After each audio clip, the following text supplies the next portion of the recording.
This is BNN.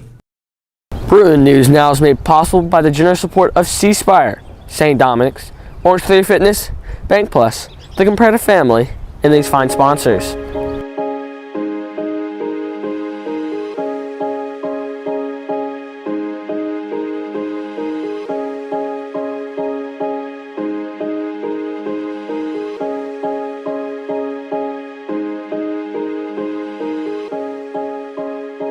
This week on the show, retired State Representative Robert G. Clark left a lasting mark on Mississippi.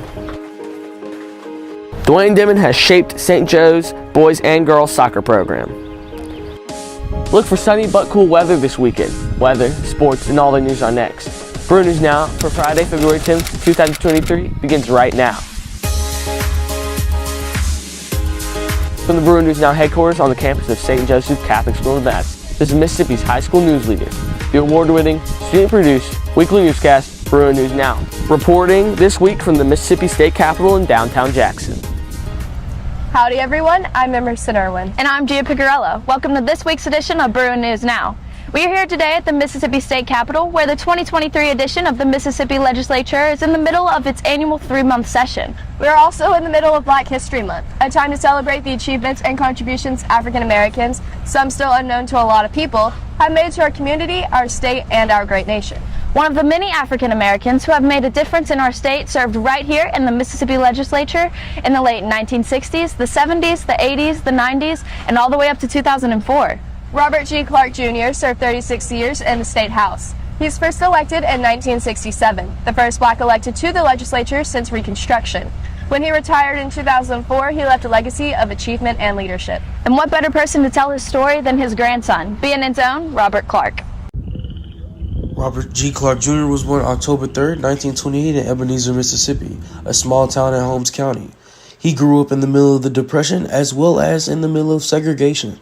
My four parents, daddy's side, and my grandmother on that side, they was born on that place as slavery. And the place that we have today, that was a place where my four parents grew up as slaves. Clark to this day lives on the same piece of property that his grandfather, William Clark, worked.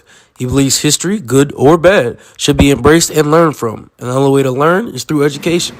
Education has always been a major part of Representative Clark's life. He was somewhat strict, no nonsense. Education was always an issue in our house. He always required that we cut the TV off and crack the books. Perhaps his biggest legacy was built in these halls of the Mississippi State Capitol, where he served in the legislature for 36 years. Robert Clark was elected to the House of Representatives in 1967 and took office that very next January. Representative Clark was the first African American in the House after Reconstruction.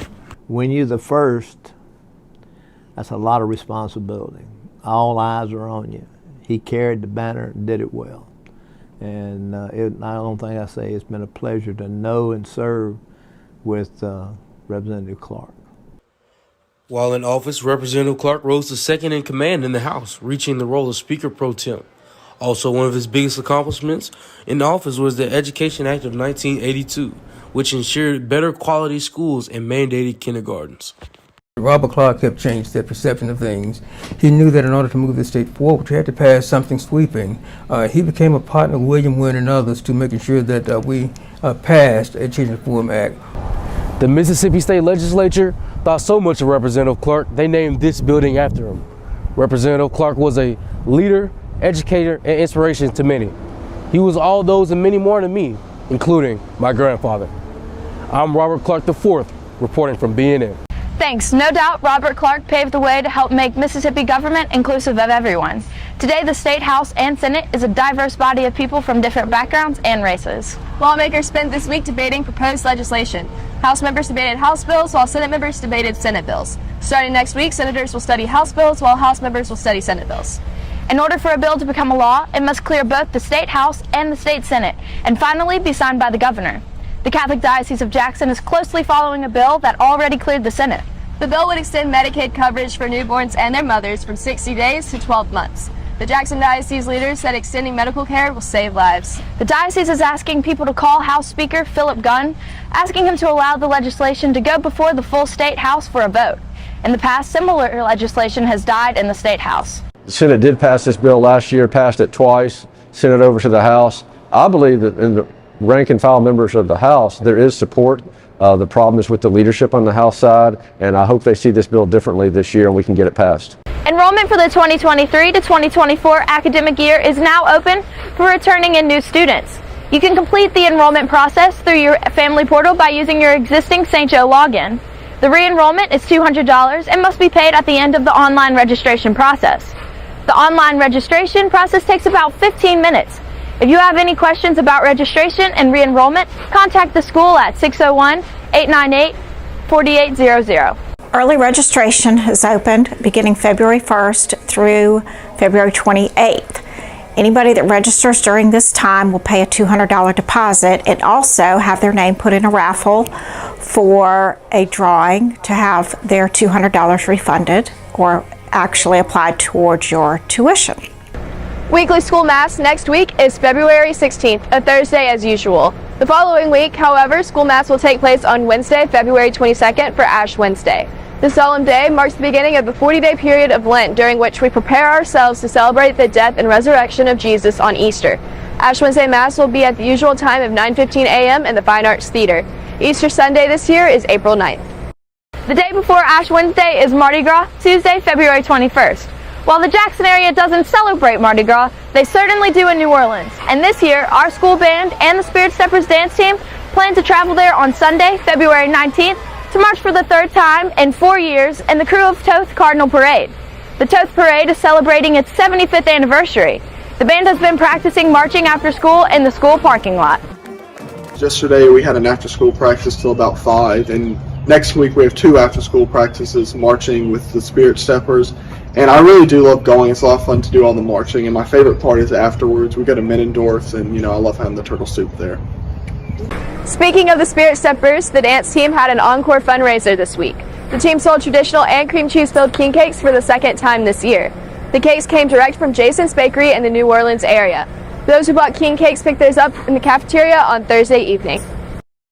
Coming up, Paige Loiacono has the latest in Bruin sports, including an update on Bruin baseball. And Compredo with the weather has this weekend's chilly forecast. Don't go away, sports and weather are next. Hey Bruin fans, I'm Paige Loiacono. This is the Bruin News Now Sports Report.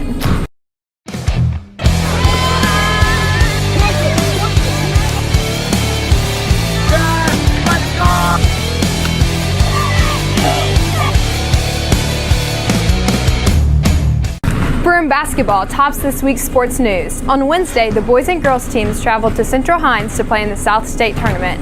Both teams came out on top, the girls defeating Columbia Academy 41-30 and the boys defeating Brookhaven Academy 68-27. The wins advanced the Bruins further into South State play. Tonight, everything is on the line. Both the girls and boys will play in a spot for the South State Championship game.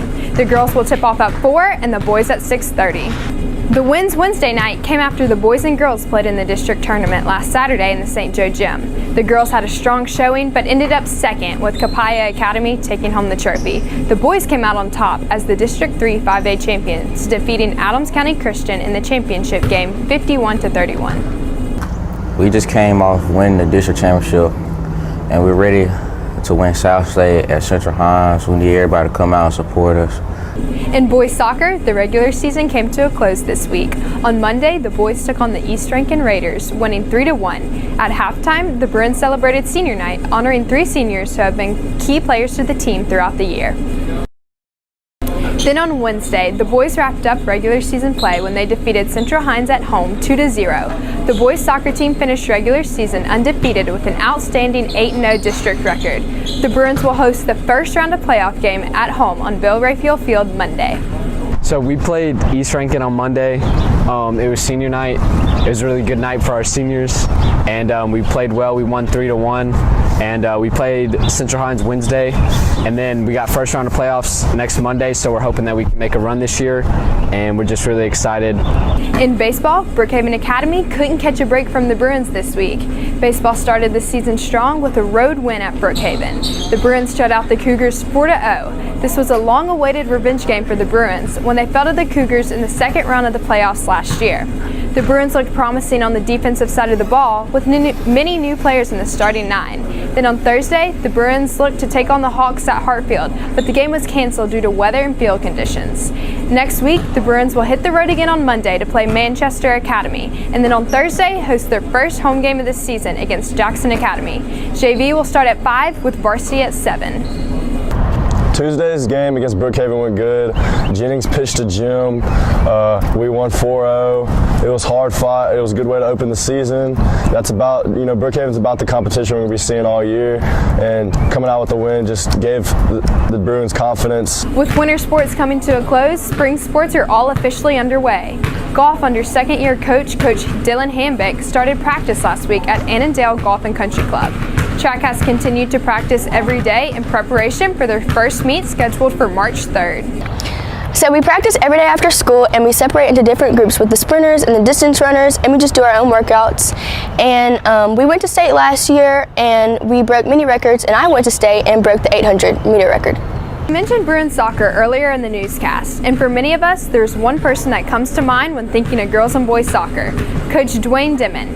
BNN's Stella McCarty took a closer look at the impact Coach Dimon has had on his players throughout the years. When people think of St. Joe soccer, they think of Dwayne Dimon. Dwayne has been the head coach for the boys and girls soccer team for the last 23 years.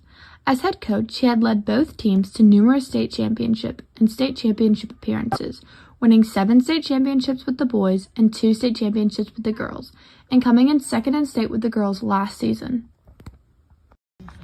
Dwayne was an accomplished athlete before coming to St. Joe. He played college soccer for Belhaven as a defender and played soccer for the Trinidadian national team. After college, he played professionally in the USLA League. He came to St. Joe in 2003, where he began coaching soccer for the Bruins.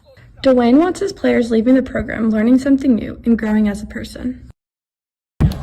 Always give your best regardless of the circumstances. Enjoy working with the kids and the school Catholic environment and just the school community, parents, being involved in all of that.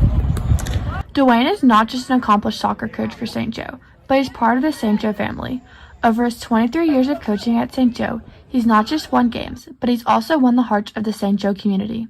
He has impacted players and helped them reach their fullest potential, coaching them to work hard in practice and games, no matter what. His continued commitment to his players has led him to coach 9 championship-winning teams. Dwayne's helped me a lot. He's helped me to grow as a player, on and off the field. He's given me a lot of confidence. He always pushes me to do my best and is hard on me when the time is needed. And I just look up to him a lot, and he's helped me through so much. I've had Dwayne since I was in pre-K, and he's changed me as a person and as a team leader, and he's motivated us very well as a team. Helped me become more disciplined in soccer and become more of a hard worker.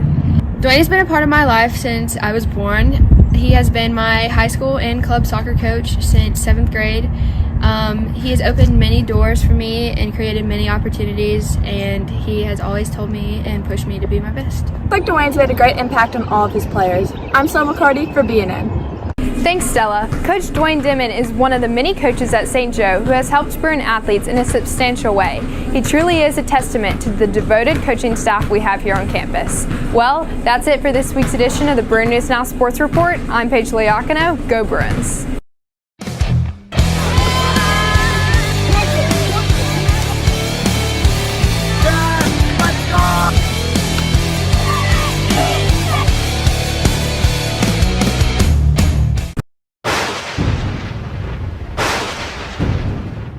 Hello Bruins, it's Weatherman Trey with the Bruin News Now forecast. Today, I have a little surprise for our weathercast. This may look like a regular remote, but it does some cool things. Let's see what I can do with it. Wait, this isn't right. I'm not supposed to be wearing this. Here, let me see if I can do something else. This is more like it. Let's see if we can get this correct. Let's try and go somewhere else. Oh, what? I'm not supposed to be here. Why am I wearing shorts and teddy shoes? That's not what I'm supposed to wear. I have no time to change. Okay, Bruins, I have to do y'all's weather. On Friday, you can expect highs in the 60s, lows in the 30s, no rain. Saturday, highs in the 50s, lows in the 40s, with about an 80% chance of rain. On Sunday, you can expect highs in the 50s, lows in the 30s, with no chance of rain, but it's going to be cloudy and cold. That's going to be good. Well, hope you have a great day, Bruins, from the one and only Capreto with the weather.